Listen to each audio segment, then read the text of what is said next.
talk about vaccine efficacy in relation to COVID-19 vaccines. But first, what does vaccine efficacy really mean? The dictionary definition of efficacy is the ability to produce a desired or intended result, or the effectiveness. COVID-19 vaccines are being developed to lower infections, hospitalizations, and also death around the world. But we can't call anything a vaccine. It has to go through a testing process to find out what is called efficacy. Vaccine efficacy measures how well the vaccine will work on our population.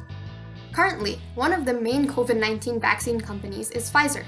They created a vaccine that is said to have 95% vaccine efficacy.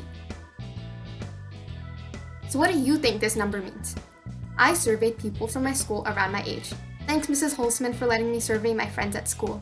258 people took part in the survey where I asked this question.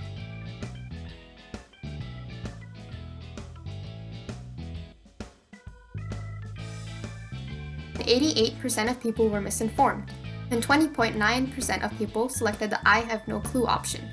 I didn't know either before I started researching. Some of us gave our own answers and thought that 95% of people wouldn't get as badly affected if they received the vaccine. Only 11.2% of us got the correct answer. So why is this answer correct? To know this, we first have to understand how the vaccine was tested. According to the Pfizer website, they had two groups, each with 21,830 people. The difference between the groups was that one group got the Pfizer COVID-19 vaccine, and the other was the placebo group, meaning they only got injected with a harmless liquid that wouldn't have any effect.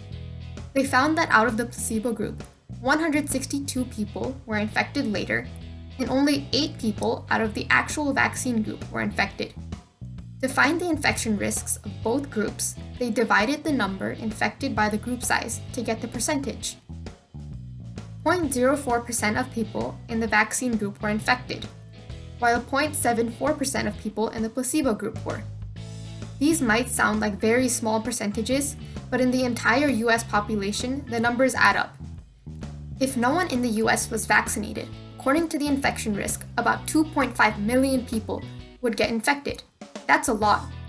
However, if everyone in the US took the Pfizer vaccine, about 131,000 would get infected. In a large scale, that's a big difference. After this is calculated, the risk difference is found by subtracting the infection risk of the vaccine group from the infection risk of the placebo group to get 0.7%. This is then divided by the infection risk of just the placebo group to get the 95% vaccine efficacy.